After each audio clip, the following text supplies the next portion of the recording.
Welcome. How are you? All good. How is everyone? All good, mate. You? Amazing.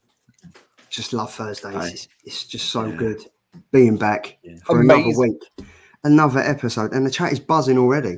Like, it's buzzing, absolutely buzzing already. Buzzing. Sweet. It's going to be a good show. How you boys been? All right? All right, mate. All right. Yeah, but busy at work as always. I was back home in Glasgow last weekend, so kind of still recovering from that, to be honest. But yeah, all good. Looking forward to tonight. It's setting up to be a good one. Yes. So they deported you back to Ireland. They're like, you can't stay here, mate. Get back. Pretty much, yeah. That's it. It's like you've drank all our beer. It's time to go back. Yeah, off you go. And Tom, how you been? You sent us a cheeky little snap of you looking all serious at a fireman convention. How was that? Yeah, basically, it's a strippers Fireman convention. convention. I went to a strippers convention the weekend. Yeah. Again. It's been quite busy. Very busy on the fire service front, and then obviously my day job's been quite busy too. I was saying to Andy, our packing team are having a bit of trouble with packing up some stuff because they've had some arguments and people have left and gone away and come back. But so we're all kind of chipping in. So I've been doing packing this week, which is quite cool. All good. But I think we should just jump into the chat. So Do it. Phil was here early. I consulted the Google machine and I've set up a snack table containing Chip Butty, Galaxy, Minstrels, Walker's Crisps and Jaffa Cakes. Yes, legend. Jaffa cakes, 100%. Andy, what was your only thing with this? There was nothing. What was it? There was no Carnivine brew. There was no haggis, and there was no roll and square sausage. But he's doing English, not Scottish. Phil, I was going to say. You know, for next time, we got Wesley's Comics. Finally, I'm not working, so catch a live show. Nice one. Boom. Nice to hear, mate. Good to have you joining. ABZ Comics, evening. We have Perpetual Comics. Who else have we got? We have Triple G in the house. Triple G in the house. No, I've got to give him a massive shout out because I tried to do a clip of it and I didn't have time. But the way he said I want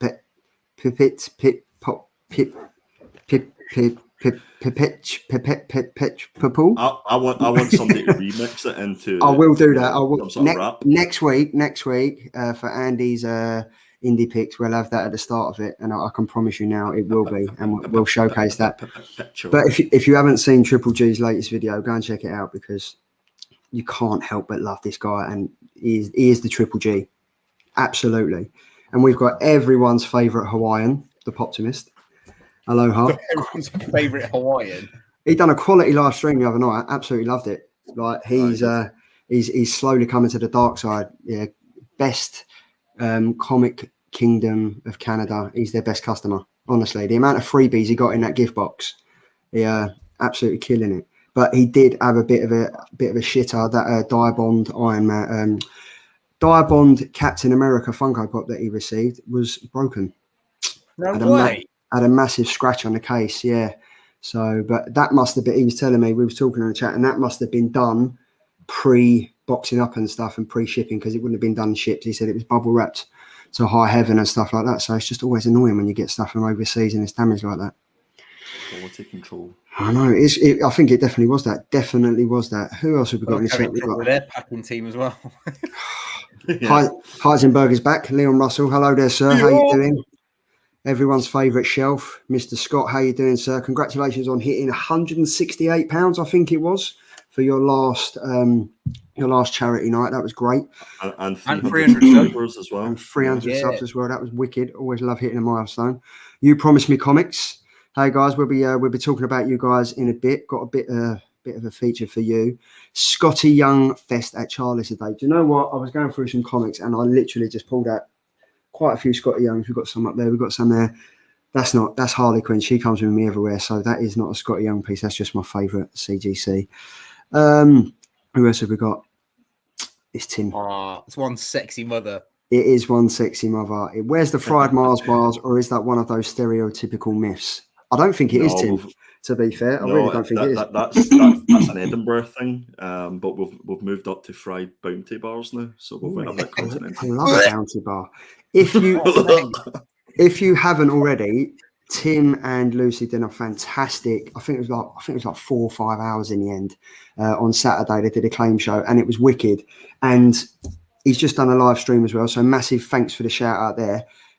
We're looking forward to another one. Like, I'm really looking forward to another 1 year anniversary. That's got coming up in a couple of weeks. If you haven't checked it out, head over to the Instagram, the Hobgoblins Hideaway. Check that out. Follow it on the Facebook as well because it's looking forward to a massive, another quality bloody claim sale. It was wicked. And those I bought 3 books from not the last one but the one before. Mm-hmm. The prices are great deals, and the packaging is second to none. So I can't speak about them highly enough. So definitely go check them out. But yeah, Tim always has some of the best books as well. Like if you're looking for something you haven't got that you kind of would like to own, Tim's probably got it. Well, it was wicked, honestly. Like, I don't know how many steps I think on his Fitbit he got in. I think it must have been hitting 35,000. But he absolutely, and the barking dog as well. The barking dog was a great feature. So hopefully that appears again. Yeah, completely invaded the snug foam packaging. So obviously that's Darren talking about his Funko Pop. I hope so. ABZ comment, deep fried Mars bars is a thing. It started in a chippy about 16 miles south of me. Nice. Says fault. Scott Shelf, that was 2 months ago. We hit 287 last month for Autistic Society. Nice. That's wicked, Scott. Well done. Well done to you and Mrs. Shelf. Absolutely wicked. Love hitting a milestone. So well done for that. Great calls that you're putting out there. Mark, evening, sir. Massive thanks for that. The review video you did on Layla's Star. Thanks for giving us a shout out on that. It's always very much appreciated. So thank you for that. And I'm glad he managed to pick up all the 5 comics because it is a sensational read. And we will be buying Ram V a couple of drinks at the bar in Fort Bubble as well. So I'm looking forward to that. 10. 10 okay. Drinks. God, you lot are loaded. And then we have Dave Collects. Yeah. Yes, dude. Thank you for joining the chat. How are you, sir? Always good to have you in the chat. So, should we? Who's got some things to show? Has anyone got any things to show? I like that feature last week, so I thought we might as well carry it on. So, who wants to go first? I've got some stuff. Go, Andy. Go on, Sam. Go on, Andy. Go, Andy. Go. Tom, you can go last because you trumped us all last week, so you can wait. You can. I've got nothing this week, to be fair. It's literally all downhill from the book that he showed last week. So first up, I've just picked a random selection. So first up, we've got Stray Dogs issue number 2, and this the 28 days later homage. Love that cover. So I love that cover and a great story as well. So happy to pick that one up for the collection. Anybody that knows I love my Star Wars, and in particular, I love my action figure variants. So I picked up another action figure variant. This is specifically for War of the Bounty Hunter issue number 4, and this is IG-88. Did they actually do the figures? 1 second, guys. Somebody's at my door. 1 second. Someone knocking at my door. Yeah, someone's knocking at your door. Someone ringing his bell. This is what you get on a live show. I think a couple of weeks ago we had a mystery appearance of one of his daughters on the show. There you go. You nearly got another mystery appearance. Shut the door, open up the door. Oh, bless. Oh, no, she can join us. She got anything to show? She got any books to show? Is she the new 4th member of the Killer Comics? Is that what it is? Absolutely, mate. Bring it in. So yeah, try to pick up all of these. I think I have like maybe 1 or 2 that I still have to get for the collection, and there's like literally 100 of them to collect. So do they do the figures of them? Can you pick up the figures like that, the replica ones that are on the cover? These effectively are a replica of the 1977 figures that you could have picked up.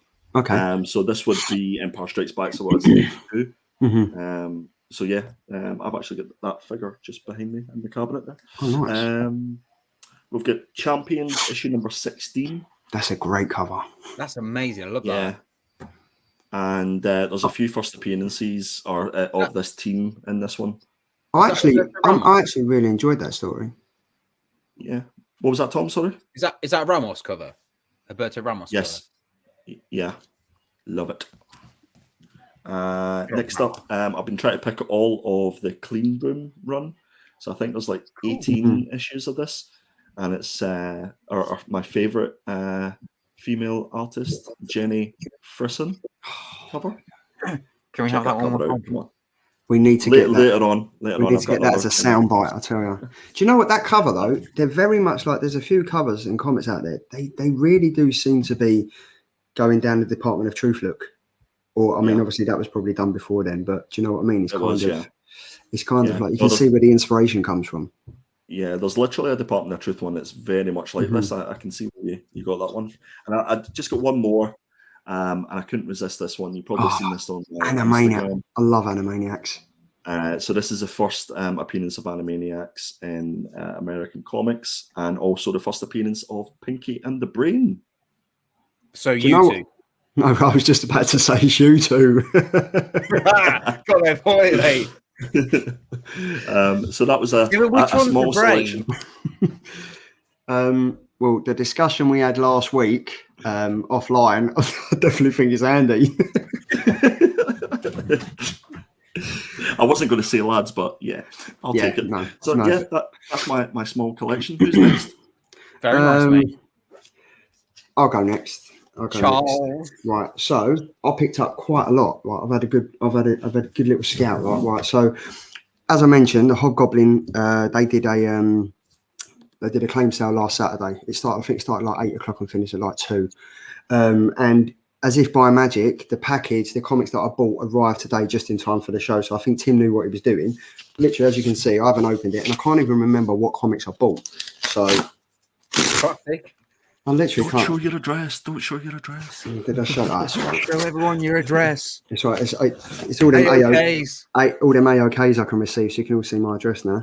But while I'm doing that, just let me give a massive shout out to Fuzzy Dunlop, who has joined us in the chat. He's come down with the dreaded corona, but he should be all right. We're sending our Killer Comics love, mate. So we hope you get better very much soon. Right, I think I'm finally in here. Tim, the bloody packaging is second to none, mate. So hold on, let me get into this. Right, here we go. Right, so we've got. Oh, the suspense! Look at this one. Right, so we have Harley and Ivy meet Betty and Veronica. Nice. No, I'm a massive Harley Quinn fan, so anyone knows that. So that's definitely and I'll tell you what, the standard of it is very, very high. So I like that. And then this one, Mr. Ben Oliver. Oh, nice. He doesn't have a pen. Yes, I love those. Another Harley Quinn one. That is awesome. I love the Deceased run, and this cover is just. I love that. Absolutely. £3 bargain. £3 bargain, isn't it? The Deceased run is quite a good run, to be fair. It's a really good read, to be fair. It is actually really good. So that was from Tim and Lucy, Hobgoblin's Hideaway. Absolutely love that. Then there's a charity shop near my work, and I've never seen it before because I normally walk the other way around. And I picked up quite a steal. Now these comics were £3 each, so I'm quite happy with that. We've got Defenders. Nice. There's a slight bit of damage at the top there. That's right, quite classic, that. Yeah, so we've got that one for £3. What else did we get? And we've got some giant size ones. And he collecting it straight away. He's like, I know Andy likes the big size. Andy likes the big size comics, and we got what one we got here. We've got the Mighty World of Marvel featuring Incredible Hulk and Fantastic Four.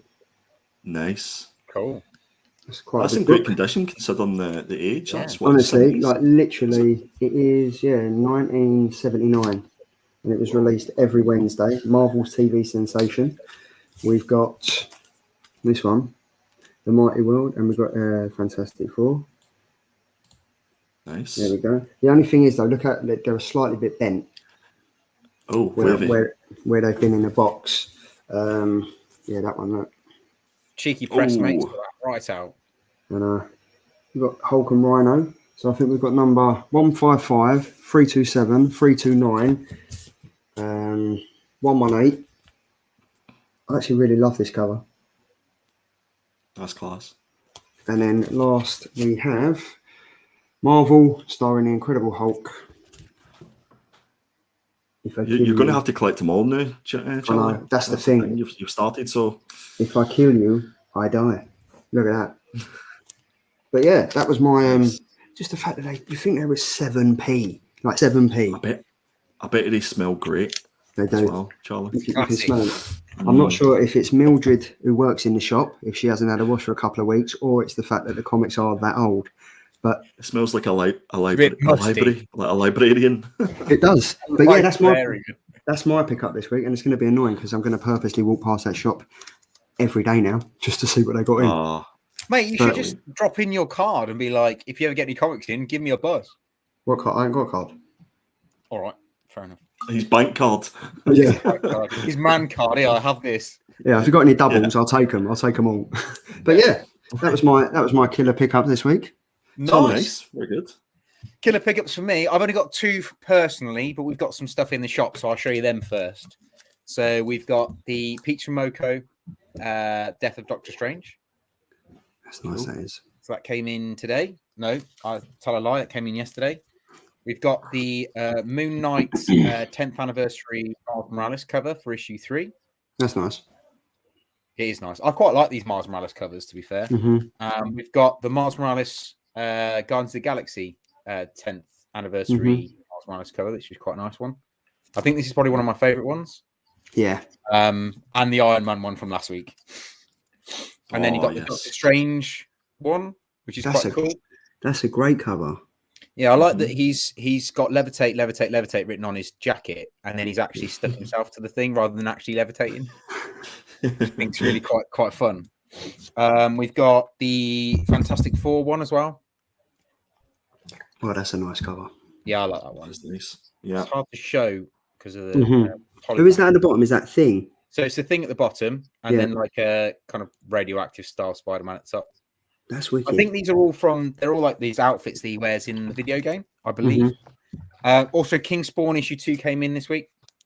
The first issue, like I wasn't a massive Spawn fan, but yeah, I really enjoyed the first one. And it's a big book. I think it's like 56 pages or something, isn't it?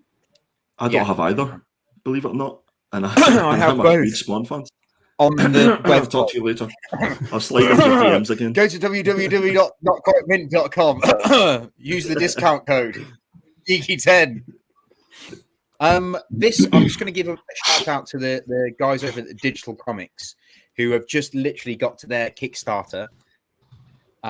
They've got they've just released their first comics, trying to get it up and running. They've just done their Kickstarter. They've managed to get the whole backing. One of their covers is done by the same artist who's done this cover. So that's quite a big achievement for them. So just to give them a shout out whilst I'm at it. That's wicked. Also, Miracle Molly, the Fear State, kind of what they call the files. That's not a connecting. That's not a connecting cover, is it? No, I don't think so, mate. No, that's nice. That is. But I love the artwork on this. However, we will see later the better cover for this book. And then my own 2 pickups, which I'm excited to actually own. So I've got the 1 in 10 probably Thing in Shark. That is a nice issue 1. Look at that. That's the 1 in 25, isn't it, Tom? Yeah. 1 in 25. Do you know what the ironic thing, right? I had an argument with Diamond this morning. So I bought 25 of these to put into the crates and to like basically so everyone could have one. And I did the Federici cover. Most of them are the Federici covers. So this one arrived and a couple of the standard covers arrived. And then I ended up with Supergirl Tomorrowland. I'll show you. So I ended up with this. Right? So I've got 25 of these. And they're like, well, you ordered 25. I was like, no, I didn't. Why would you send me one of these if I ordered 25 of these? 5 of those. So anyone that's ordered the Federici cover from me, that is coming. I have managed to sort it out. It's just a bit of a nightmare. And then finally, because of Hydra Collectibles, I've now decided that one of the things I'd like to collect is my favorite TV show characters in comic book form and their first appearance. So I went for the Bike Price from Mars. Oh, great cover. Nice. I used to love that. Cool. That's my first pickup. So that'll be on my Instagram on Monday. That is awesome. We've had another good week of pickups, to be fair, haven't we? Happy days, mate. Yeah. It's like, honestly, like we're on the road to something with all these pickups. But do you know what else we're on the road to? Yeah. Oh, divorce.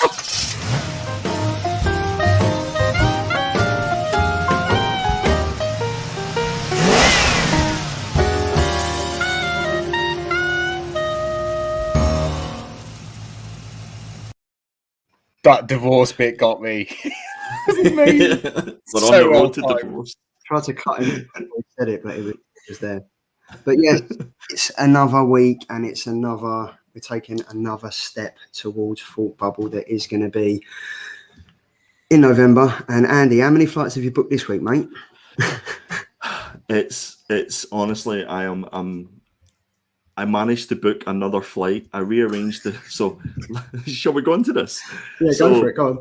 The airline where I booked my first flight along with Sean's and James's from Primordial, the airline went under, and that meant that I had to look at alternatives. And the only alternative was from Belfast to Manchester at the time and get the train up to Leeds. So we booked that. We were fine with that. And then all of a sudden, flights became available this week direct to Leeds Bradford. So I was lucky enough to be able to get them changed. So we went from having no flights to having 3 flights. So it's been fun. So one way or another, we're going to be at Thought Bubble, guys. So happy days. I'm just. Have you got money back for these flights? What? Have you got the money back for the flights that you've changed? And you could have, you James and Sean, you could have all bought your own plane. We could have probably flew Concorde or something like that, you know. No, we have managed to sort it out eventually, but it's just been a bit of a nightmare to get there. But it's all going to be worth it because we're so close to the big day or the big weekend, I guess. So we rock up on the Friday, means we'll have the whole day to drink basically, and then Saturday morning is going to be absolutely delightful when we wake up with a hangover. I'm not sure what state we'll leave Leeds in, but we'll be nice, and then we'll be good in Harrogate as well. We're going to be skint. We've got so many people to buy drinks for. I mean, we've got Chloe from Thought Bubble, we've got Jock, we've got Randy. Start a Kickstarter just to get us some cash. Do you know what I mean? It's going to be interesting. Beer.com. It's going to be great. It's going to be great. You know, it is going to be wicked. But obviously, the Road to Thought Bubble, we do this every week. You should know the name of the game by now. It's not even a game. It's actually a fun introduction of what we're going to do. And as always, the Oracle himself, Mr. Perpetual, puts together these amazing slides. And this week, it is. Yes, Kieron Gillan. Yes, this.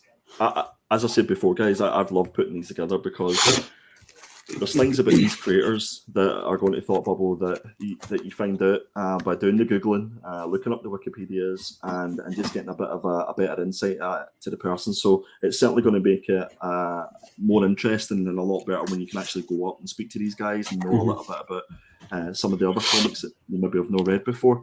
And I know that in particular, I think it was yourself, Tom, that was interested in definitely pulling this one together and profiling Kieron. I think you're a big fan. Oh mate, massive fan. Like I've been interested in Kieron Gillan since he did Beta Ray Bill, and Once and Future is one of my favorite comics. At the moment.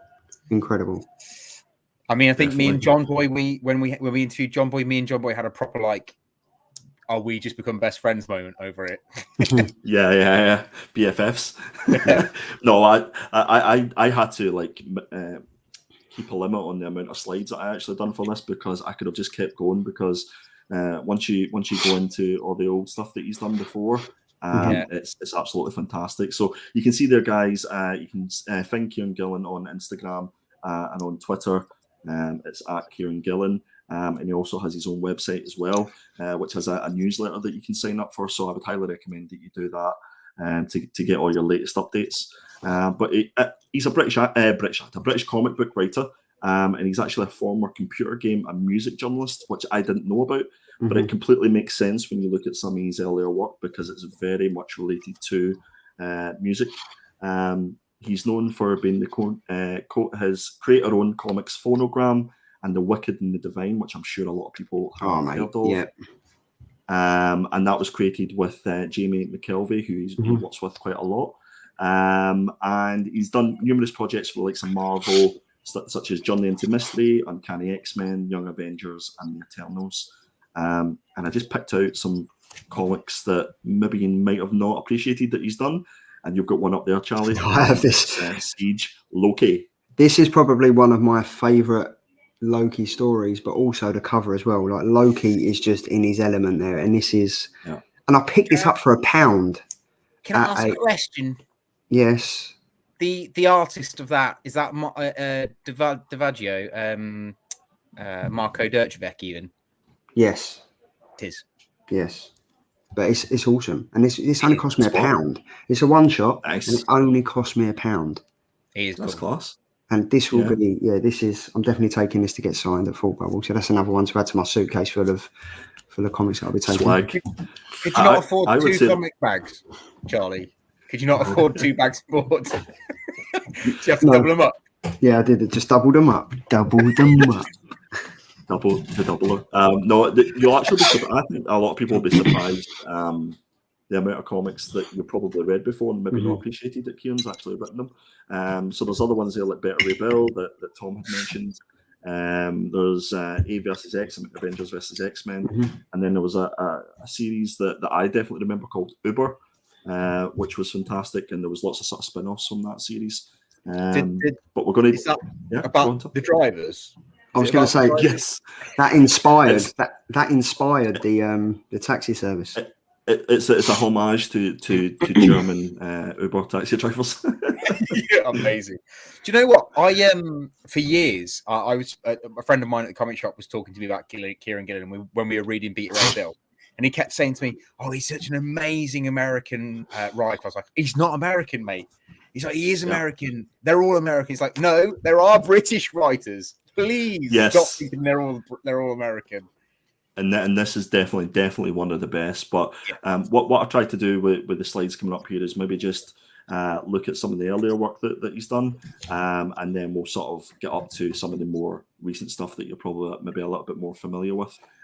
So this is one that I haven't read, I must admit, but it certainly intrigued me enough to go and check it out. And apparently there's 3 different volumes of this. This is called Phonogram. And this particular arc was called Without Your Permission. And what this basically done is it concentrated on, it had a theme of a different British music artist for each of the issues. And I think this one might have been Garbage, the band Garbage, if you remember those guys. And it's... Well, no, I loved them. Can we please clip that face reaction? Oh, no. Wash your mouth out, Thomas. With your mouth. There's been a murder. Right, I'm awake. Stop it. So this has come back to 2000, and yes, okay, guys, I'm Scottish. Leave it. This has gone back to 2006, and this was Kieron and Jamie McKelvey doing the artwork. I'm going to take a guess and say that you guys probably haven't read this the same as me. No, have you? I'll be honest, I haven't read it. No. I'm definitely going to go and check it out. It's intrigued me enough to go and see what it's all about. But this was definitely one of his earlier books that he done. And I think, as I say, this first arc was 6 issues, and there was 3 volumes in total. So definitely go check out your LCS or have a look on. What was the name? What was the name of his? It was. Oh yes, it was Phonogram. So his comics is his creator-owned comics Phonogram and the Wicked. So that is it then. Yeah, that's the one. Yeah, and that's the first arc. Yeah. Oh, cool. Up next. Yes. Young Avengers, guys. Young Avengers. What can I say about this? I mean, especially in this day and age, at the minute where we're seeing all the young Avengers coming through. You've got like Wiccan, Hulkling. You've got Hawkeye. Young Loki, Marvel Boy, Miss America. You know, this guy was the guy that sort of came up with this and created this, and I don't think it was appreciated when it first came out. This is back in 2013, and everybody is scrambling to pick these books up, specifically in the speculation market. So again, this might be one that's people have got in their collection, and they just maybe didn't realise that it was Kieron. I was going to say that. I bet a lot of people wouldn't know that Kieron wrote this. Yeah, 100%. He kind of goes under the radar. He really does. Series 2, I think a lot of people go back and reread Series 1. So obviously you've got Iron Lad, and it's the first, Captain America Patriot. You've got Hulkling and all that, and Wiccan. I actually think this second series really builds on that, and people should read the second series. It is just as good as the first series, especially because you find out that Marvel Boy and Wiccan are a little bit closer than you would originally think. Yeah, and who they 100%. are. It does look good. And this first issue, you know, it's not a hugely expensive book, but obviously you can pick all these up in graphic novel form. But you definitely need to be reading this and picking it up now before all these characters become huge in the MCU. Oh yeah, definitely. It's going to happen. It's inevitable. The Oracle has spoken. The Oracle has spoken. So, guys in the chat, make sure you can pick this up if you can for a reasonable price. My favorite book that Kieron has done, or one of them, The Wicked and the Divine. This is back in 2014, and this ran for 45 issues. I think it finished in 2019, and this followed a young girl called Laura, and she interacts with something called the Pantheon, and this is basically a group of 12 people who discover that they're actually reincarnated gods, and it is absolutely fantastic.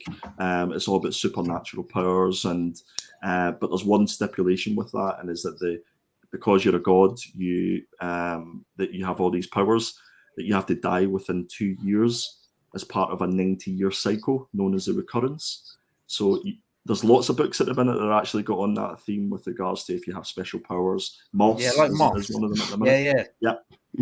But this for me was kind of the original, and this is what got me interested in Kieron's work. Definitely try and pick this up. Obviously, it's 45 issues, guys. Pick it up in trade form. It's well worth a read. You promised me comics that The Wicked and the Divine is amazing. I mean, the cover alone just engages you and wants you to read it. All 45 covers are absolutely stunning. You should definitely go and try and check them out. League of Comic Geeks is the sort of go-to website for looking up all this stuff. Amazing, absolutely amazing. The Poptimus has just said, like, going back to the Young Avengers, Iron Lad synopsis. Mike is a Geordie lad with a can of Tennants, a chip on his shoulder, and something to say. If that was the actual synopsis, I'm in. Is that Iron Brew, lad? Iron Brew lad. That'd be great. But yeah, this looks good. I think this is definitely a trade. I think I might go back and read this. Especially, you've just kind of sold it to me, Andy. To be fair. 45 issues. 45 issues. That'd be interesting, though. That will be. What else we got? Yes! God! Guys, Darth Vader, issue number 3.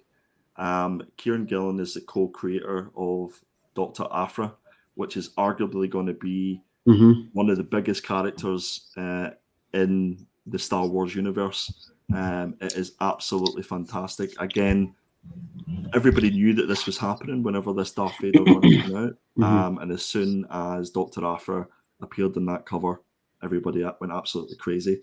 To try and pick this book up on itself, even a third or fourth print, will cost you an absolute fortune. But if you didn't know, Kieron Gillan was the co-creator of Dr. Aphra. It's such a good series as well. If you haven't read the first Darth Vader series, it's great. And the way it ends up with, is it Vader Down? That's incredible.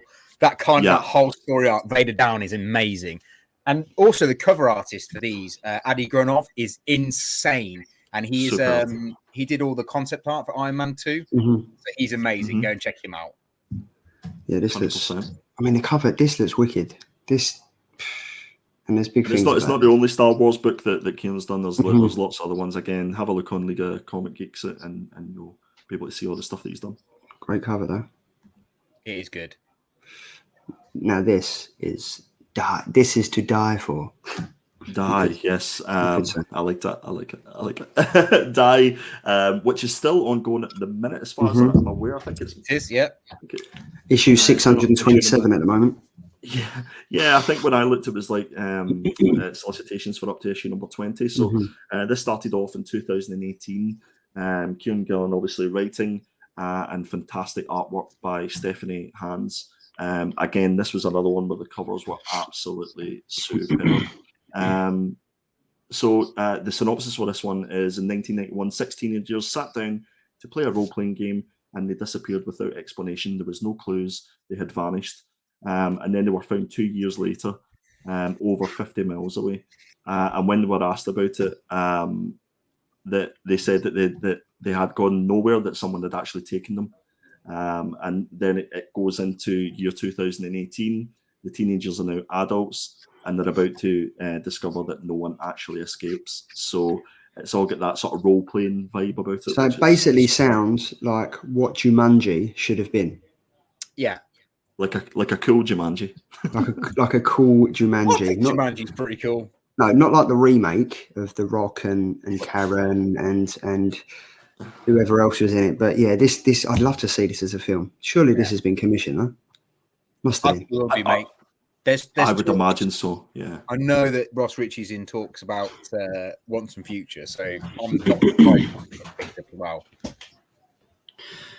We've got a big man in the chat, the Butcher 105, Pressful Defects. Thank you for taking the time, sir.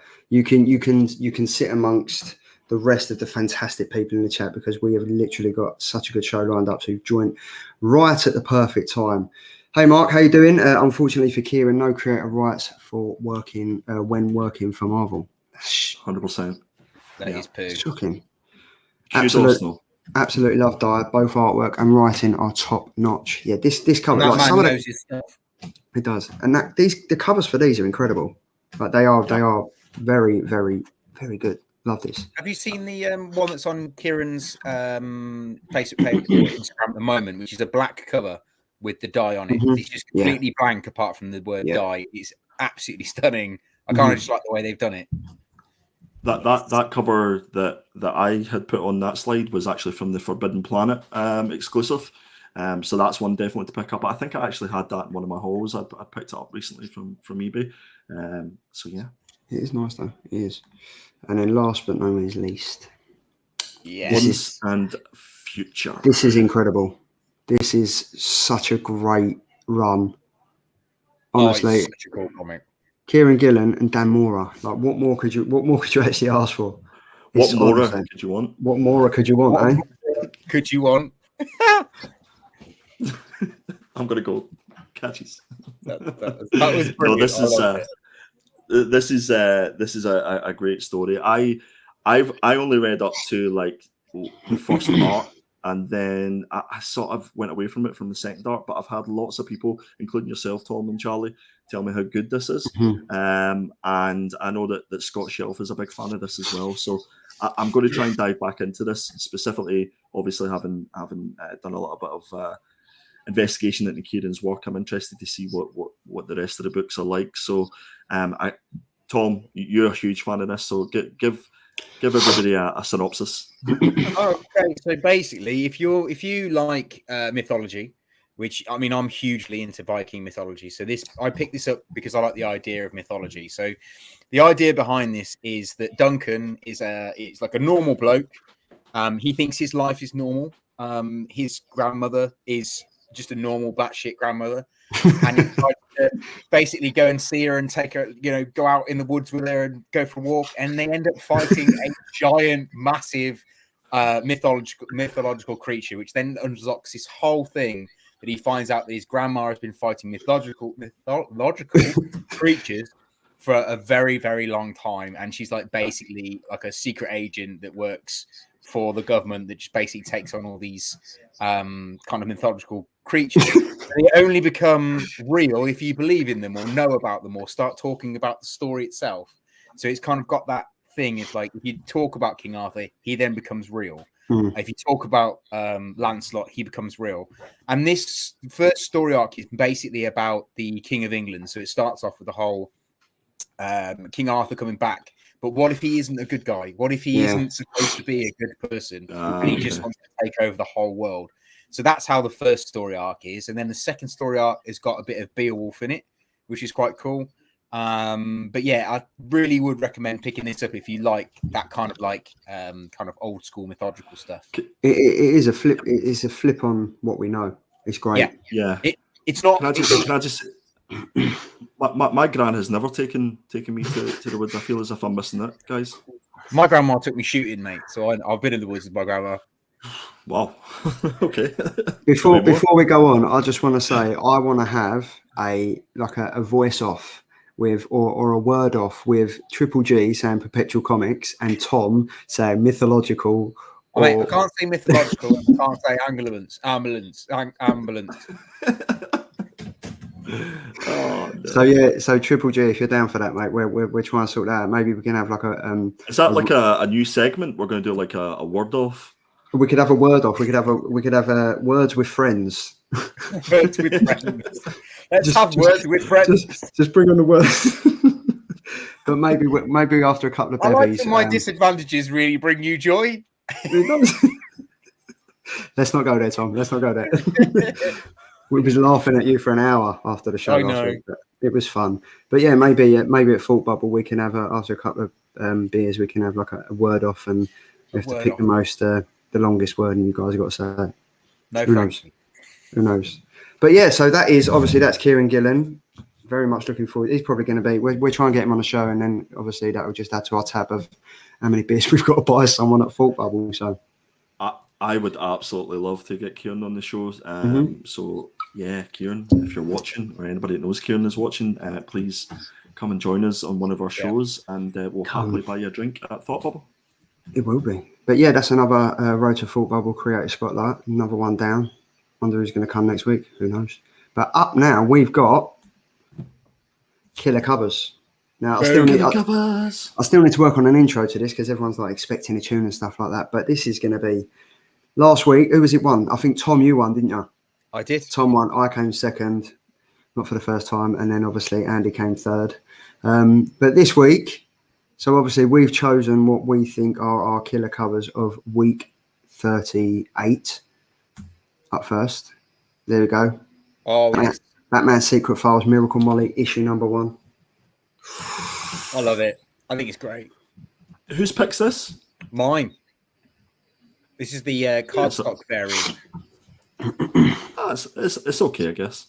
Oh, I love it. I think it's amazing. It's proper Matrix with kind of like that whole cyberpunk thing, which I really like. Mm-hmm.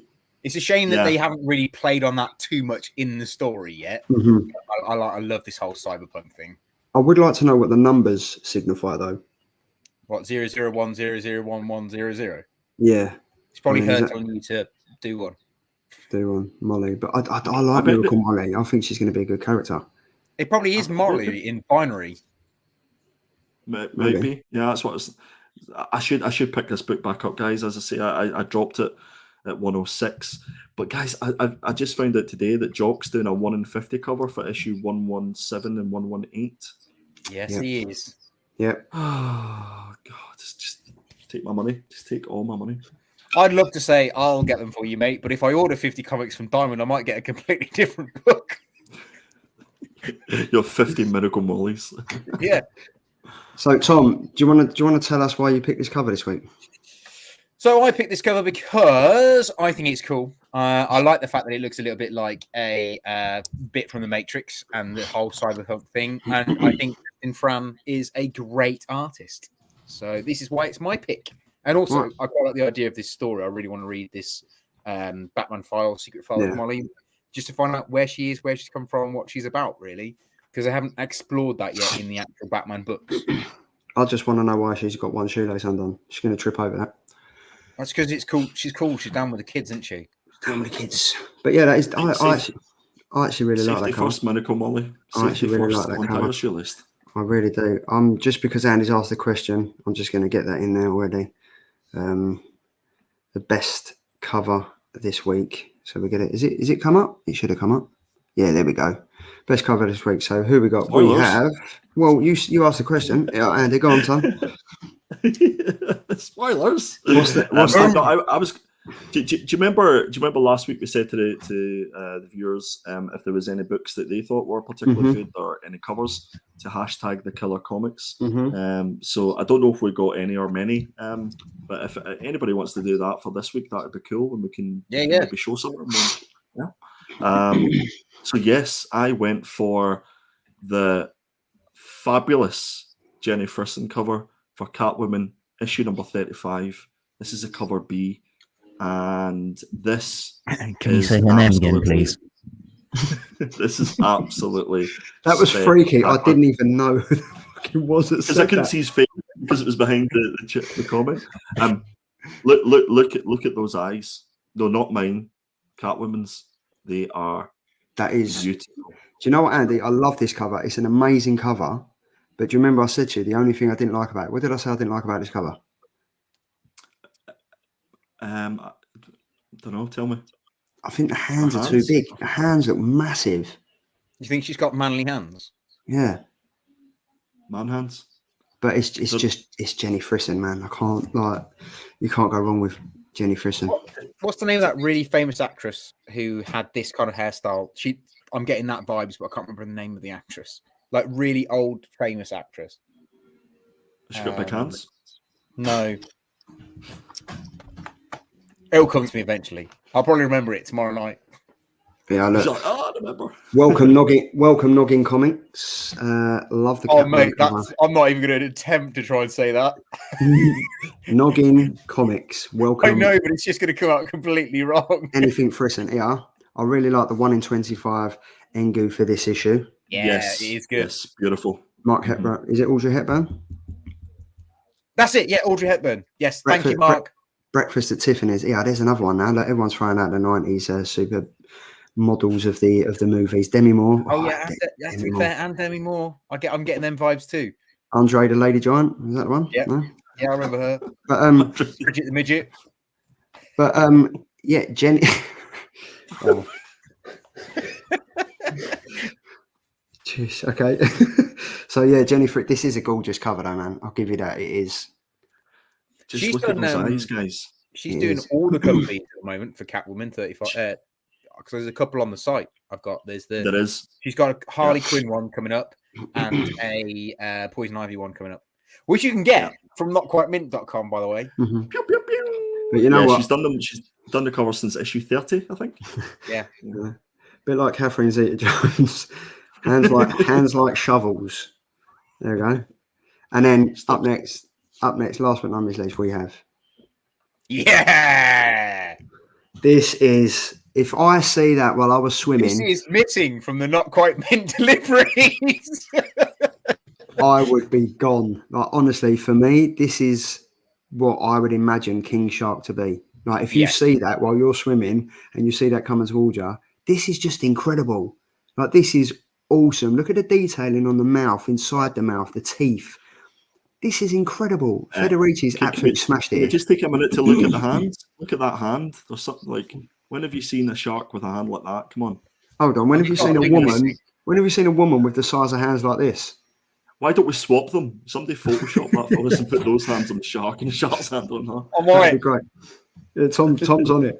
But yeah, look at this cover. This is awesome. And I was lucky enough. I got this from Tom at Not Quite Mint, but this is my cover of the week. This is wicked. Well, not yet. You haven't. Not yet. I haven't. But no. But yeah, these are our covers of the week. And I've got to be honest, Andy, you're killing it at the moment. You're on 62% of the votes. King Shark is at 23, and Miracle Wally is on 15%. So yeah, but I think that was pretty good. I think Andy's going to win it this week. But then saying that, I was top all last week, and then Tom came from behind, and classic Tom behaviour. Ended up winning. Yeah, look, that hand is smaller than Catwoman's. When have you seen a shark with any hands, mate? Yeah, you haven't been in Glasgow. You could say he just finished you. Get it, Finn? No, okay. Moving on. Star Wars Empire Strikes Back homage for the mouth. All it needs is the Millennium Falcon escaping its jaws. Oh, mate. Yes. That'd be awesome. Photoshop. That would be wicked. But yeah, that is another killer covers of the week. Catwoman's killing it. King Shark is slowly picking up some pace though. It's going to be as always. We'll run it to the end, and then the winner will win absolutely nothing. So we just do it to get you guys involved. Right, mate.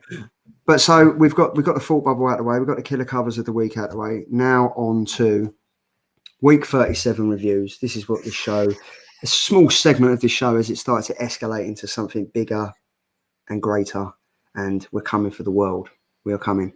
But up first, we have Nobody. This was my pick of the week from last week. We've got Nobody's Child by issue number 1, written by Massimo Rossi, and the art and cover art is Ramiro Borello. Now, I've got to give a massive, massive shout out to Behemoth Comics. They kind of answered our prayers, swooped in at the last minute, and they sent us this issue, the second issue, the third issue, the fourth issue, the fifth issue, and the 6th issue.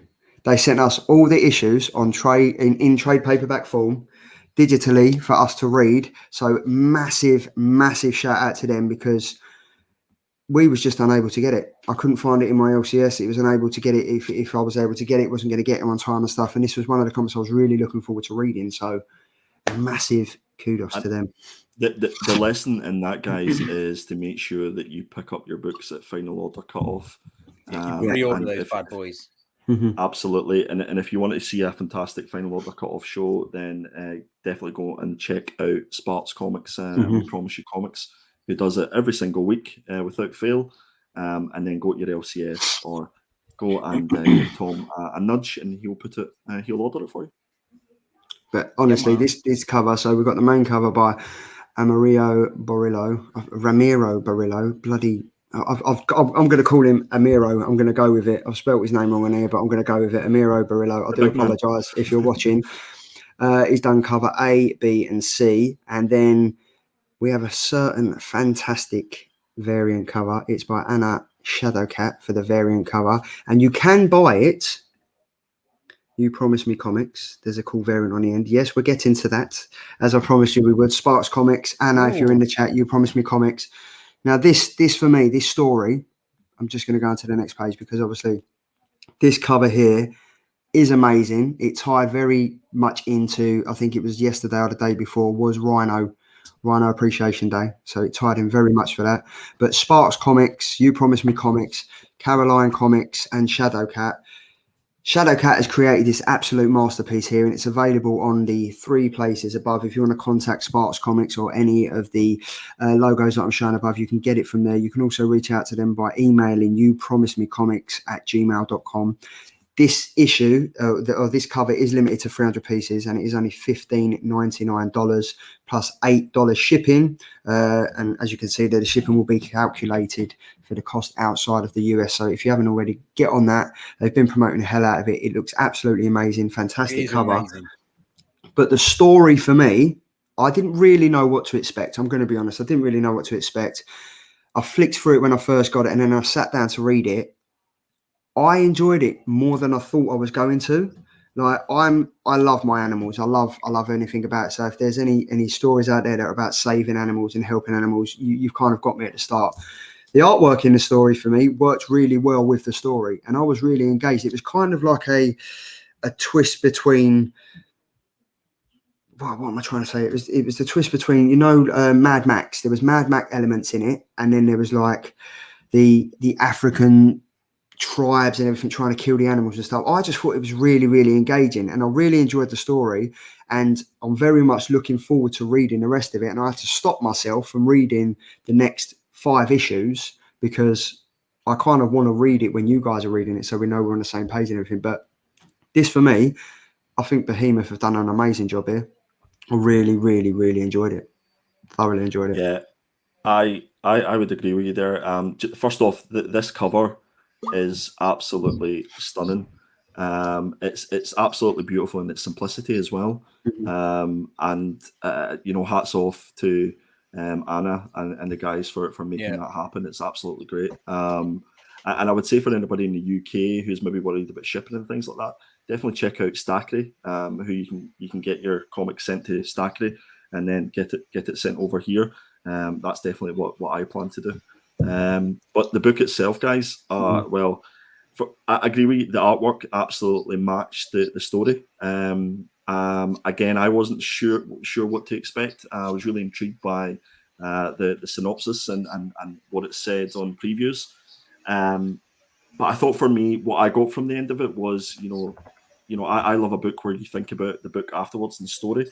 And I need to buy into it, and I definitely bought into this one because everybody cares about the welfare of animals and what's happening to them, and especially the endangered species. And the cover raised the question with me is like, what price humans will pay for immortality? You know, you've got effectively the main character here, who is a rhino, which is Sabium was the name of the rhino? Yeah. And it's kind of, I'm hoping it goes that way, where it's like the story of, it looks at humankind and, you know, the fact that we're kind of designed in essence to consume. So as soon as we find that the rhino horn can save humanity, then that's the only thing that we want and we desire. But the thing is, we always want more, don't we, as humans, because that's the way we were designed. So I thought the story, the panel work in this book was fantastic as well. The color work was just fitting for the story, and the fact that it was set in Africa. And I'm really, really looking forward to seeing what issue 2 is like. And I think when you can pick up covers like the one that's on the screen at the minute, it just makes it that little bit sweeter. Well, Anna Shadowcat has joined us in the chat at the right time. So honestly, I've just wrote in the chat, massive congratulations for such a fantastic cover. I think you've captured everything in this cover. You've captured the emotion, just everything in this cover just stands out, and I think it's sensational. So massive, well done to that. But yeah, Tom. Well, let me start with the cover, because this is incredible. As someone who does art, it is very difficult to take 3 colors and make them this impactful. That is a show of a really talented artist. This is an incredible cover. I love these kind of covers. I love it when there's only a certain amount of color in them and you can just see what the artist is trying to do. I really liked this story. I did find the first few pages quite hard. I thought the paneling, it was a little bit all over the place. I didn't quite know where I was going. But as a story, I fell in love with the relationship between the rhino and the guy with the one leg. I really thought their relationship was amazing, that he's trying to look after this rhino and it's the one last rhino in existence. And then these people are trying to hunt it. And I was like, this is such a cool story. And like Andy said, what is the price that humans will pay for immortality? And we're about to find out. And I just, it's incredible. I had like much very vibes of like Mad Max kind of thing at the end, where they're like, right, let's go and get this rhino. Let's go and get this bloke. I thought, I really like this post-apocalyptic kind of idea that the human race, they've got to kill rhinos to stay alive. I think it's kind of cool. It's very impactful. And like Andy said, it's thought-provoking. So after I'd read it, it did make me think a little bit like, what is important in life? Yeah. What are we aspiring to? And is it that important that we lose, beautiful things because we want to expand? I mean, is that necessary? Do you know what I mean? Very thought-provoking anyway. Great book. I thought, and You Promised Me comics, I guess they're talking on the shipping end that you mentioned. Yeah, however, we can get them to you guys for as cheap as and as safe of shipping as possible. We'll work with you. I'm definitely going to reach out to you because I so want this cover. Like, I really do want this cover. Well. Like, definitely. So I'll reach out to you guys. But yeah, Anna, you've done a sensational job here. Like, even like, and massive shout out to Behemoth again for sorting us out with this. It was really, really looking for the power of social media. Honestly, it really is great. But I'm definitely saying this comic for me, it's a 6-parter, 100% killer for me, 100%. Yes. Can I make a request? Yeah. Can I make a request that Anna does a cover for each of the issues, if that's not already happening, and just changes the background cover? That would be amazing. Oh, that'd be great. That would be awesome. Agreed. Very thought provoking. At not quite mean. I think it is. And do you know what? I've always said a comic that can strike all the emotions. This does. This is happening somewhere in the world now. Like, animals are getting killed. Last of the animals are being killed and stuff like that. So the fact that it's touching on real stuff at real points in time just even engages the reader a lot more. And I think it's great. I really, really do. Killer for me, 100%. Yes, 100%. Yes, and it's also good to know that we can get that over in the UK as well. So yeah, check out You Promise Me Comics at gmail.com if you are interested in that. But yeah, that was my pick, and I'm glad I picked it. I'm going to say it's a killer, 100% killer, and I think maybe we should do a review of the whole thing. Yeah, definitely. I'm up for that. Ooh. Why not? When was the last? I was going to say, when was the last time we've done that for a book? It was. I don't think we have done a. No, a whole we did. We did. whole series. We did. It was something. What was it, Andy? It was what was it? The Queen in Pink, or was it the King in Black? That was it. I wasn't part of that. It was it. That And was Sea it. of Sorrows, we've done it for Sea of Sorrows, and Yes. Oh, yeah, Many Sea of Deaths of Sorrows. Layla Starr. Yeah. So Yeah. this is going to be in big company. But look, Wakey Box and a Shadowcat is a killer name, by the way. And it is an awesome name. And if you haven't already, check out all of these 4 people on Instagram: Sparks Comics, You Promised Me Comics, Caroline Comics, and obviously the fantastic artist that has given us this masterpiece, Shadowcat. So that is my comic. That was wicked. Who's up next? Mic drop. Let's not bother. Oh God. Show me more. Okay, so this is my pick. This is more written by Jude Ellison and artwork by Ed Kaplan. Yeah, the main cover is done by Kaplan. See cover C, Harding, which is quite a nice cover actually. I quite like that cover C. It's probably my favourite one of the whole lot. The one intended by Tiffany Turrell, which is quite a nice cover. I didn't know about that third one and that last one, the end, Geeky. You kind of throw me with that one. I didn't know that was even a cover. I quite like that.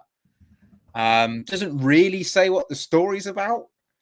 But the premise of this story is what happens if a lady who has been kind of made out to be a villain or an evil person her whole life actually turns into the monster that people have made her out to be. Now, that's kind of the premise. That's how they kind of got me in to make me pick this book. However, that didn't happen in this book at all.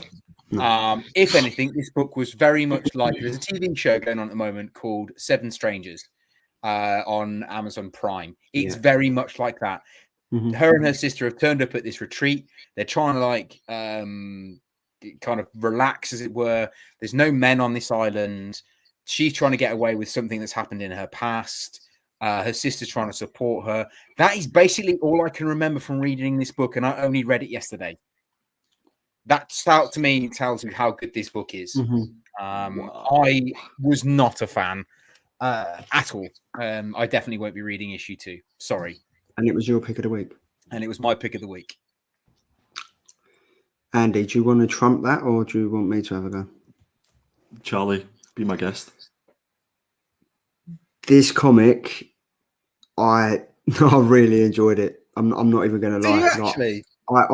I really, really enjoyed it. Like the fact that it was, again, it was just based on emotion. Like there's certain aspects of it. There's a film out called Midsommar, and when the main characters and at the start of it, I thought her and her sister, something was going to happen with the taxi driver. Like the way that the panel was drawn, I kind of thought something's going to happen here. Like he looks a bit shady and stuff. And then when they pull up to this retreat for like, I don't know, yoga, God save you, like bring all the positive energy and stuff like that. And obviously her sister's not for that at all. She's like, yeah, I'm coming here to support my sister. And then it turns, and it's not the fact that you thought what was going to happen was going to be dark and disturbing. It's something totally different. It's a separate entity from the main story. And you kind of think, I was just like reading it thinking, this has totally thrown me left field now, because I'm reading it thinking that something's going to happen at this retreat that they're at. And then 3 or 4 pages later, you're nowhere near that. And it ends up back there. And I'm really, really invested in this. And I know it sounds really corny and it's one of these geeky guy comics, stupid lines that I'm going to drop, but I am definitely ready to read more of this. I'm invested and I really want to see it. And there's so much emotion in there that there's people out there. I don't want to go too much into it because I don't want to ruin the story for people that haven't read it, but there's people out there that have had this happen to them and they haven't been believed and it hasn't gone the way that they thought. And I'm just interested to see that how's she going to deal with this situation, because it seems to be not the first time that this has happened. So it's going to be interesting to see how she deals with this. And obviously is she going to become the monster that people think she is? I'm down to see. 100%. Yeah. I'm down to see it. Andy? I thought this was great. I actually really, really enjoyed this. Tom, thanks for picking it. Jude Ellison Doyle, who wrote this, along with A.L. Kaplan, have done something pretty special with this, I thought. Don't get me wrong, the story's heavy, but you know 100%. Right from the outset that was going to be the case with the synopsis when you were reading it in previews. So you kind of knew what to expect, but again, I don't think anybody who reads this issue is going to be ready for it. Mhm. I love the fact that they managed to take what effectively was, you know, a horrific act and managed to visualize it without using graphics to do that, and they left it purely up to the reader's imagination. I don't know where this book's going to go, and that kind of intrigues me as well, and kind of worries me at the same time. It's definitely one that I'll be reading issue 2. I think for me, what I kept thinking of it is, you know, how women are sort of perceived in society, specifically when these acts happen to them. And obviously, as a dad of 2 girls, that kind of definitely worries me as they grow older. I think ultimately the writers used what is a horrific act, and it's going to manifest itself into what's going to be what I think is a fantastic horror story. And yes, it has a social commentary within the pages, but I don't think there's many books out there that don't. But it doesn't sort of shy away from it. It's in your face. It does what it says in the tin effectively, and I just think it's fantastic. I think people should give this a go. I think they'll be. It's a really intriguing story, and the artwork is pretty flawless in it as well. So hats off to Jude Ellison Doyle. Tom, that look of distaste. Tom looks devastated. He does, doesn't I he? am. He does. I am devastated. Cover C is the best one, in my opinion. I think the black and white contrast looks cool. Do you know what? These are only 4. I think that there's about 12 covers out, 8 to 12 covers, and I just picked the 4 that I thought kind of showed a bit about the story, but not too much. I really like the Really, Carnival you think Comics the final exclusive. one shows a bit about the story? I think it does. I think it does. Yeah, it does. I enjoyed that. I like the fact that Harley Quinn is running away at the front. I like where it looks like Harley Quinn. Massive alligators in it. Is that an anglerfish on her biting her neck, or is it it's definitely an anglerfish? The only thing I'll say about it, like these covers, obviously they're alluding to the fact that she's going to become a monster because she's a monster on cover C. And if you look at the final cover that you've picked, Charlie, in the background, right at the back, is the same figure that's on cover C. Yeah. I think maybe the story will go into definitely. Obviously, she'll become a monster, but I think it will sort of be a representation of the monster that done the horrific act to her, and I think that's where she'll get almost not superpowers, but those, you know, negative powers that she'll use against the world that's obviously not believing what she's saying. So, Andy, could you imagine if she was the entity in Sea of Sorrows?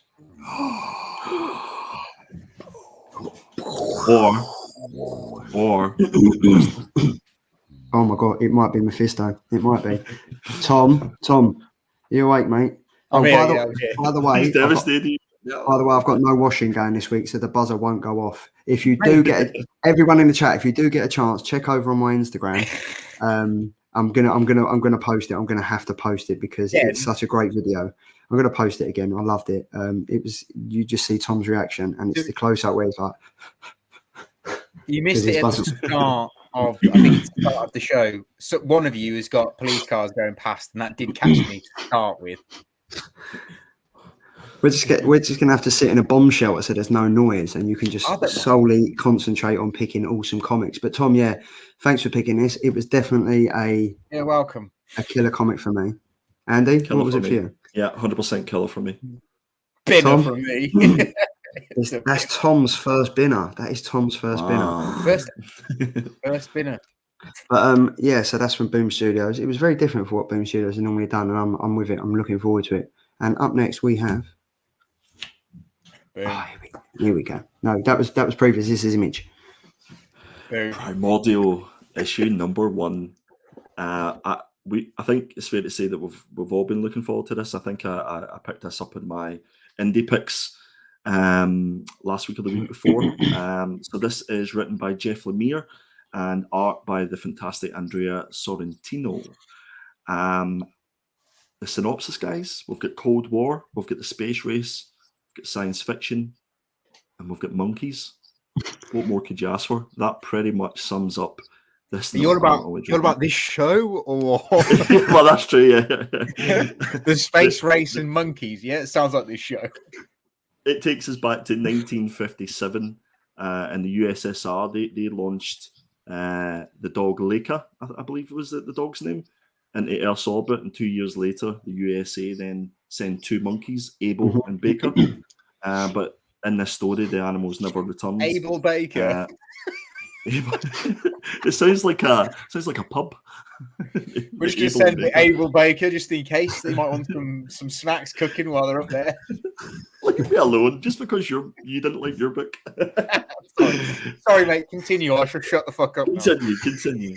But these animals didn't die, and they were taken.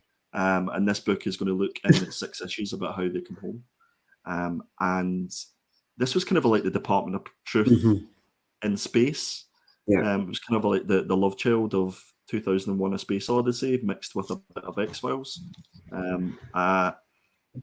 First issue, guys, I thought the pace was a little bit slow, but if it was anybody else apart from Jeff Lemire, who is probably one of the greatest storytellers and world builders that there is out there in comics, then it just kept you intrigued, and basically page by page was like a scene by scene of a TV show or a movie. And the artwork for me was absolutely stunning. Andrea Sorrentino for me, I would say that the two of them complement each other beautifully. And you just have to look at Gideon Falls as another example of that. Yeah. Charlie, what did you think? This is the second week. I think this is the second week in a row you've picked Jeff Lemire. I think last week we had May's book. I'm a massive Jeff Lemire fan. And last week May's book really hit like a chord, really struck a chord.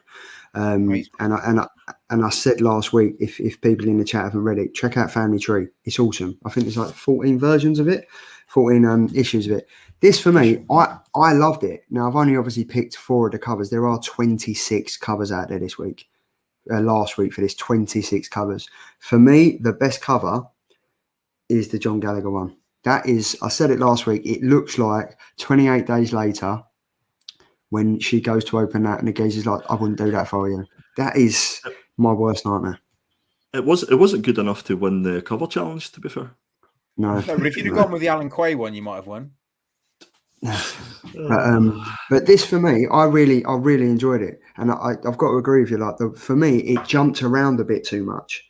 Like we're not talking Batman, Catwoman.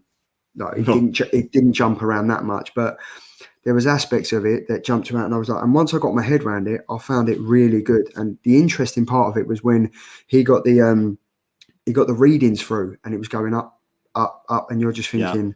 They're still alive, it's wicked. Yeah. And it was really interesting because obviously it's touching on a bit of history. It's touching on like NASA and the scientists and stuff like that and what really goes on behind the scenes. And then the ending for me, I was just like, this is wicked. I weren't expecting that. Obviously they touched in it as they come to the pages and stuff, but I really weren't expecting it. The writing, I've got to agree with you, I was a bit slow. It was a bit slow to pick up. I did kind of expect a tiny bit more in the middle sections of the story. But the artwork was fantastic. The artwork was really, really good. I really enjoyed it. And it's another one that I'm definitely going to invest in and read. And I really think the Mike Roof exclusive. He's a cutie, that one, isn't he? Like the way he's got. Yeah. Is that a helmet he's got on, or is it Bose? It looks like he's got Bose headphones on. No. Are you talking about Tom? I thought you were talking about me. Tom, if you can just do that pose and the Mike Roof, then that might be great. Tom, if you can, if you can do that John Gallagher pose, that would be good. I can't do that. But yeah, I ain't got enough hair. But yeah, I think honestly, Anna's second that the John Gallagher one is sick. It's a really good comic, to be fair. And obviously, the friend of the show, Alan Quay, smashing it out with the variant A, and he's got the Virgin variant B as well. But yeah, this is another impressive comic by Image. Another impressive first issue. It's great. Loved it. I think Image Comics are definitely, kind of a leading the way at the minute, dare I say. They are. They are. It's what the artwork is stunning on this, but the colour work in there as well. Dave Stewart done the colours for this, and it's probably worth pointing out how fantastic they are as well. Tom, what did you think? I enjoyed it. I thought it was great. I would agree with you about the whole the paneling and it being a bit all over the place. However, I didn't find it hard to follow. Yes, it was a little bit all over the place, but it wasn't hard to follow. I like that it kind of helps you a little bit with history, if you like. Like it kind of gives you not. It doesn't fill any gaps. Like it kind of says, right, this is what we're about, but you kind of should know this already. So you kind of fill in the gaps yourself. That makes sense. I'm not sure if I used the right words on that one, but I thought it was really good. I thought the artwork was quality. I don't think he missed a step, to be honest. And like you said, the color was the story is. But I agree with what you said about it being a slow burner, and I do think it's one of those books where you're going to have to read issue 1, 2, 3, 4, 5 in a block, really, because issue 1 doesn't really do it justice. It only just like basically tickles your fancy. It's like, yeah, I'll give you a little bit, but we're not going to give you, you know, too much. So you're going to have to read issue 2, but it gives you enough for you to want to read issue 2, which is great. And I couldn't agree more. The John Gallagher cover is by far the best. However, I really like the Alan Quay one. I think it almost looks like a video game. And I was like, I'm all over that. The fact that it looks like some kind of video game that you could pick up, go down the shop, get it and play monkeys through space just sounds awesome to me. And I really liked the ending. I really liked the ending. Yes. If anyone's not read it, it's quality. The ending for me really threw me. Like I weren't expecting that. Like, and the fact is that it was just so blasé. It was just like, there we go, and it was just like, this is going to get interesting now. Is this going to be the origins of Cosmo? Who knows? Who knows? That would be great, though, wouldn't it? But this cover, this comic, this read, the artwork, I loved it. I really, really did enjoy it. And again, Andy, you've picked. This is the beauty of this show. I say it week in, week out. This is the beauty of this show because we've all got different tastes in comics. Marvel, DC, Image, Boom. Behemoth isn't something I would have read a couple of years ago. But the fact is that we're now reading different aspects of stories that we're piquing our interest and stuff. And this, for me, if I picked this up 2 years ago, I'd be like, I'm not interested in that. I don't want to read it mainly because of the artwork and the way that the story portrayed. But then I read it and I was like, I am so invested in this. I really want to pick up this everything. Like, so Andy, once again, thanks for picking up this comic. Thanks for choosing this comic. Tom, thanks for picking more because this is why I love doing this show week in, week out, every Thursday. It's honestly. So yeah, massive thanks to you for that because I really. You're welcome. So I'll raise a beer to you for that one. Thank you very much. Yeah, that's why we do the show, guys. Because it'd be really boring if we liked the same thing, I guess. Mm-hmm. And there's lots of stuff that you guys will introduce to me, like the Marvel stuff that I probably wouldn't normally read, and there's been some of that I've liked, some of that I don't, but it introduces to different things. So. The biggest problem I tend to have sometimes when we pick in books is like I want to suggest like Once and Future. I'd love us to read that. However, we're like 20 issues in. I don't expect you to read 20 issues of Once and Future. So it's quite nice that we get to read these like one shots or like issue ones, stuff that we wouldn't normally read. I probably wouldn't normally have read more. Like Charlie said, this time last year, I was Marvel and DC. I wouldn't have read anything else. So I really appreciate being part of this show where I get to read books that I would not normally read, some books I might not be comfortable reading, books I might not necessarily like, but at least I'll give it a go. And I really like that. So thank you, both of you, for having me here doing this. But I mean, Triple G has even said, totally agree. I've read so much stuff I would never have touched because of this show. That's great. Like, that's it. This is for me, it's us three every week, but this is the people show. We do this for you guys in the chat. We do it to interact with you and have fun with you and everything like that. So as much as I'm thanking these two above me, I've got to thank you, got to thank the chat. And I've also got to thank Ben as well, because he was a massive part of the show as well. So we can't forget Ben. But yeah, it's been great. We've built this show into something fantastic. And I really do look forward to my Thursday nights. And Andy, your better half is here again. Yes. He's here again. The roof cover looks like the monkey boy in Jumanji, the original movie. He does, doesn't he? He does when he gets out the car. And Robin Williams has a go at him. Does. Awesome. Hobgoblin. I was going to say, do you see Tim's comment? Yeah, go on. Be great to hear your views on some of the AWA titles. They are an awesome publisher. They really are. Like they're definitely. Let's get it on. Rob Matthews. Erratic was awesome. I prefer indie to Marvel and DC. We did do Moths. Yeah, Moths is quality. Moths 5 issues. Really good series. 5 issues, wasn't it? I think, yeah. 5 issues. But yeah, this was your pick of the week. This was awesome. But we've done it was definitely killer, 100%. Tom? Yeah, killer for me, mate. It was awesome, wasn't it? So that's 3 killers. Well, no, 2 killers. No, actually, because 2 outrank 1. So yeah, it's 3 killers this week. Well, actually, to be fair, yeah, it's 3 killers. We won. But up next,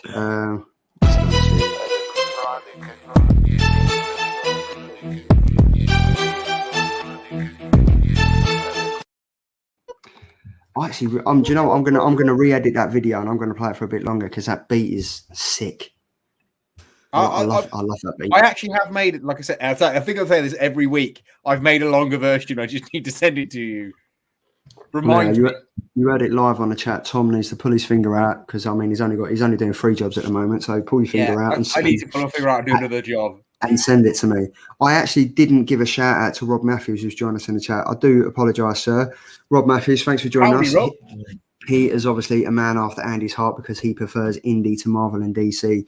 But I say that, but we're slowly converting over to indie. If you look back over the last 10, 15 episodes, the majority of the comics we pick week in, week out to review are indie comics, where there's not even indie publishers no more because Image, Boom, AWA, Aftershock, they're all killing it at the moment. They're all doing things that Marvel and DC wouldn't touch with a barge pole. So, yeah, that is it. But this is obviously, Tom, this is your feature. This is Killer Comics for next week, September 29th. Yes, mate. The Killer books you want to be picking up next week of the 29th of September. What have you got in store for us, you sexy man?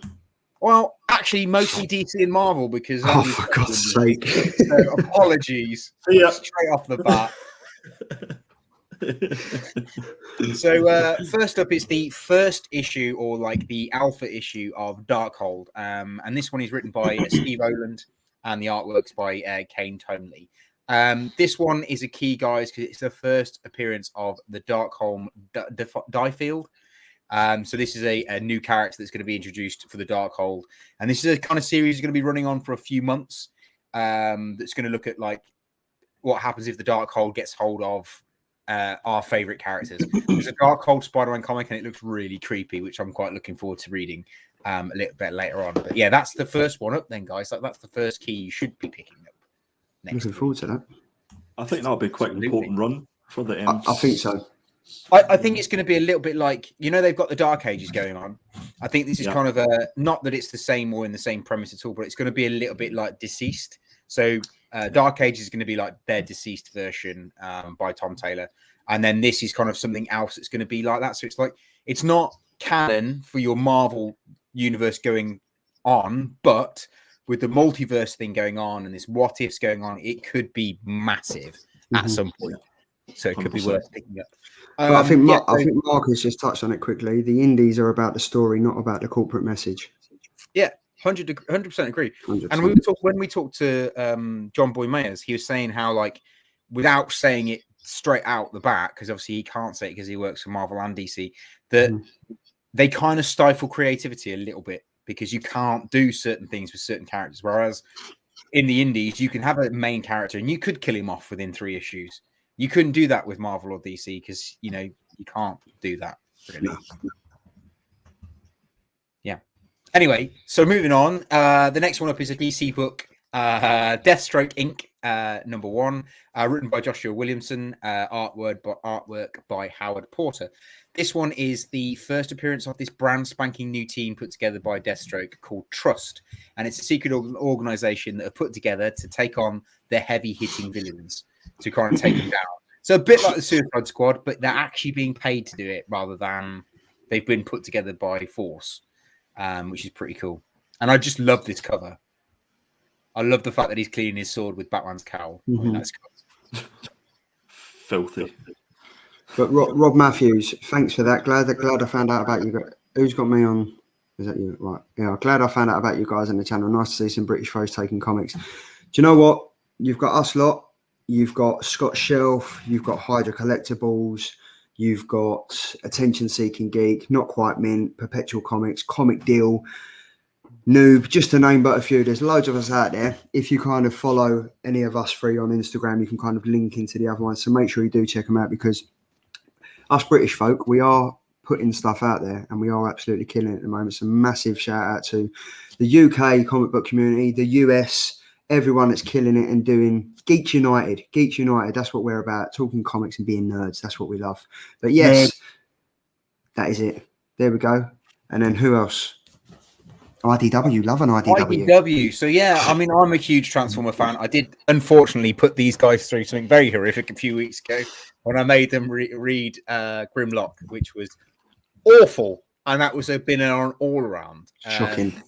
But yeah, so they're doing a Halloween special for Transformers, and it is based around Starscream, and it's just they're trying to do a horror theme thing with Transformers. So it's written by Dan Waters, and artist is McGree Swift. This one I think will be worth picking up, guys, because it's a horror story around Starscream, around his kind of mental health. So this one should be quite an interesting one to pick up if you're a Transformer fan. If you're not, I think you should get it anyway, just because it's cool.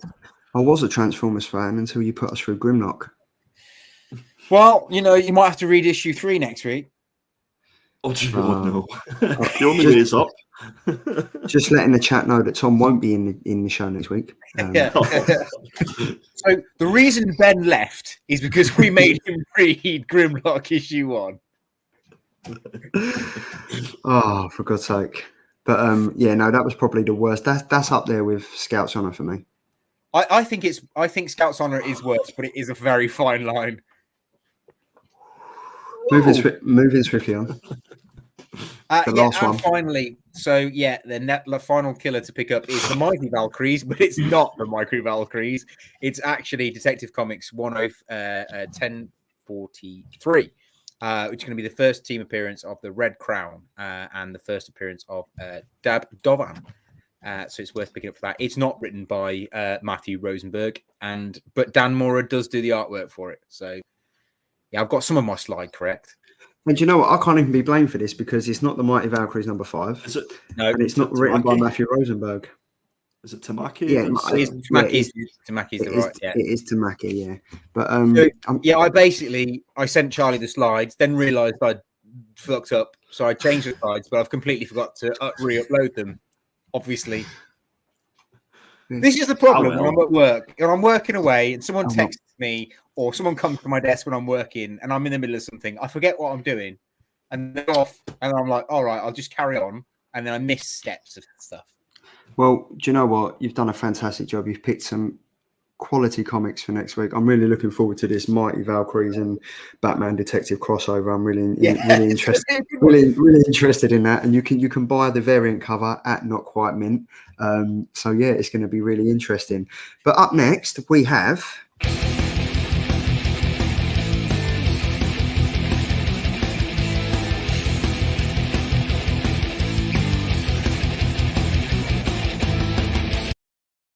I always rock out to this one. It's so good.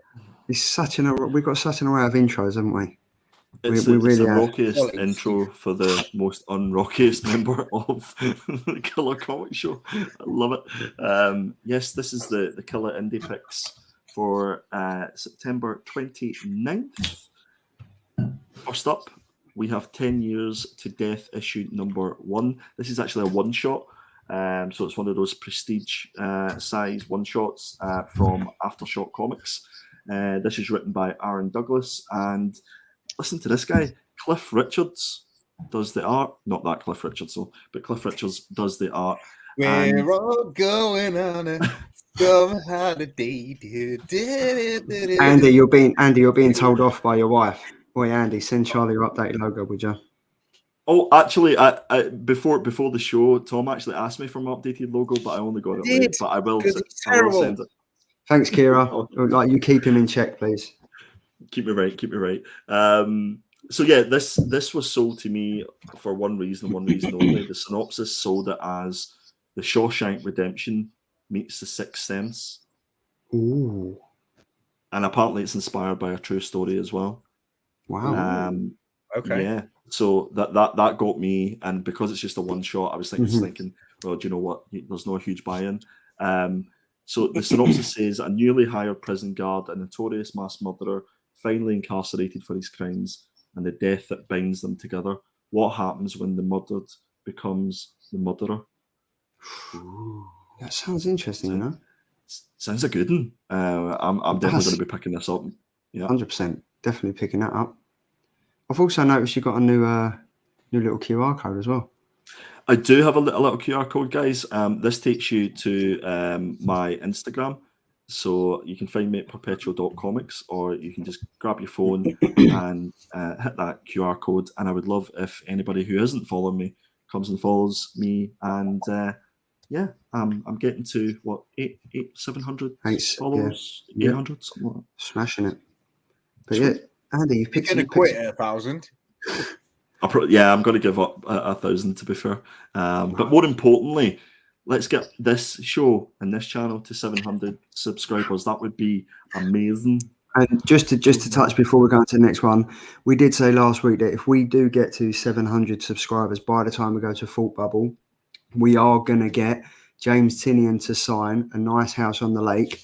We'll get it signed by him. We'll video him signing it. And then what we'll do for the people in the chat, we'll enter into a giveaway. And on the show, one of the shows when we come back after Thought Bubble, we'll do the wheel of roulette or whatever it is. We'll do the wheel and we'll do it live on the show. And one of you fantastic people will win a signed James Tynion A Nice House on the Lake cover, just as a massive thank you from all of us here. So yeah, let's try and get it. Let's try and get it done. We're not actually going to get them. Yeah, well, I was going to say we're not going to get the comic signed by him. We're just actually going to take him up to a random lake and get him to scribe on a cabin.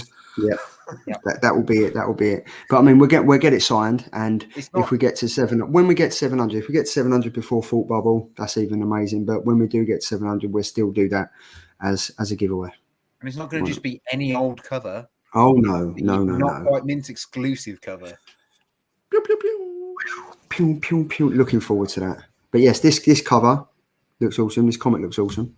It does look awesome. This is freaky. I definitely won't be reading this. This is Freakshow Kingdom issue number 1, written by David Galliano and Jonathan Hedrick. And this is horrible, Andy. How did you find this? Well, this is the thing. The reason why I picked this out is because Jonathan Hedrick was the guy that wrote The Recount, the fantastic The Recount. Yes. Awesome. So instantly, I was intrigued, and I think this might be a one shot as well, as far as I'm aware. And this is, it says it's all about zombies. Who loves zombies? And it's stories that includes the Freakshow Princess, Freakshow Knight, and the Freakshow Jester. So it seems to be a bit of a world that Jonathan and David are sort of building. And it's by Second Sight Publishing, again, another fantastic indie publisher. So definitely make sure you contact your LCS and pick this one up. That looks freaky as anything. I'm down for that. No, I'm definitely not down for that. I'll pass. See Next one, Unborn issue number 1. This is from Source Point Press. And this is written by Frank Gagol, and Ev Cantada is doing the art. And again, Frank Gagol done Dead End Kids. I don't know if anybody has heard of that book, but it was a fantastic story. This was the reason why I picked this one, just because I recognised the writer in it. So yeah, I mean, this one kind of is like, it's almost one of those sort of post-apocalyptic type situations, and those I'm sold as soon as I hear that. So it says here in the synopsis that on a strange world, 5 explorers mine for super fuels in a last-ditch effort to save a collapsing Earth, but the mission goes to hell when they are overrun by a hostile alien species. With humanity's survival hanging in the balance, the crew must eradicate the deadly horde and salvage the mission. What if the most dangerous threat facing the crew is each other? That's out of all 3 of them, I think I'm more interested to read this one. Out of all the 3 that you've picked, I'm interested to read this one. This seems this seems right on my street. Yeah, it does. The interesting thing about the 29th was there's so many books that are coming out, specifically indie books. I'm definitely sold by the armored Avengers on the front cover. Yeah. Yes. Yeah. But that's another week. That's indie picks done. That's Killer Keys done. That's the reviews done. That's the Killer covers done. what we're going to start doing every single week now is we are going to give you guys a sneak peek into the comics that we're reading next week. So hopefully you guys can pick them up, read them, and you can get more engaged in the chat and stuff like that. So obviously this is the Killer Comic Show sneak peek, which will be week 38 comics for this week. So it's this week's comics, but we're reading them for next week's show. And we have, so up first, I'm going to go with Stillwater number 10. Yes, Charlie. Stillwater number 10, obviously Chip Zdarsky, Raymond K. Perez and Mike Spicer, fucking killing it. 10 issues in and you're still engaged as anything. So this is definitely my read for next week. So I'm definitely going with that. We have The Death of Doctor Strange number 1. Thomas, this is your one. Written by Jed McKay. I'm so excited for this one. And I'm very much looking forward to this. I even messaged you as soon as you chose this. I was like, I'm so glad you picked this. Yeah. And if you want to buy it, where can I get it from? notquitemint.com. Of course I can. And you can put in a code geeky. You can put in a code geeky10 and get yourself a nice little discount. So why wouldn't you do that? And then obviously leaving the Oracle till last. Yes. Dark Blood, issue number 3. Latoya Morgan, our good friend Latoya. This has been fantastic. I think this will be one of those runs where we'll cover every single issue. I'm sure of that. And it's great. Latoya Morgan has even said. Yeah, go on, Tom. Charlie, go on. I was going to say, go on. you go on. Okay, I was going to say, like, if you haven't seen mine and Charlie's interview with Latoya, it's absolutely amazing. And if we do continue to read this book, it's probably going to go much further than 6 issues because we're going to make it happen. Like I have been speaking to Ross Ritchie on a probably other day basis, just saying, right, how do we get this? And all he says to me is just reach out to Latoya and spam her Instagram. So that's what I'm going to plan on do because she's already said that at the end of the 6th issue she will come on, and she wants this to go further. So I think this is one of them stories that is such a thought-provoking, emotional ride, and it's a great story. And yes, honestly, I think that too. I swear that is Wesley Snipes. But she did turn around and say if this was to go to a TV show, Tom, who was she going to pick? John Boyega, mate. The one and only. But yeah, this is it.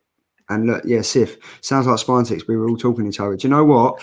We don't normally do that, but I think Tom has been having technical issues and I'm just a twat. So there we go. I got a bit carried away. I got a bit excited. That's probably my problem. You did get excited. But yeah, Latoya Morgan will be coming back on the show after the 6th issue. She's happy to come on and talk us through it. And she'll probably be talking about the fantastic episode of The Walking Dead season 11 that she's just done, Into the Ashes. Was awesome. If you're a Walking Dead fan, I properly fanboyed when she was on the show and we were talking about Walking Dead. I kept going back to it. We'd move forward and start talking about comics and I go back to Walking Dead. I couldn't help it. And then even after, when she was in the backstage, we were talking about Walking Dead. But it was a fantastic, another awesome creator that we've had on the show, and that's just what we do on this show. But it's another week down. Week number 37 has been awesome. Thank you to you two beautiful specimen of Pinky in the Brain above me. Massive shout out to now, mate. You two are Pinky in the Brain. You can't change it now. All right, okay. Massive shout out to all the guys in the chat that you've been with us since before the show even started tonight. So massive thank you to that. It's great doing it for all you guys every single week. These are the 3 comments we'll be reading next week. Don't forget to absolutely hashtag the Killer Comic Show on any comics that you buy, that you're reading, that you're posting on Instagram, because it kind of does help us go from bigger and better things. Massive thanks to all you guys. And as always, I guess we'll just see you next week, won't we, guys, eh? Stay safe, stay sexy, everyone.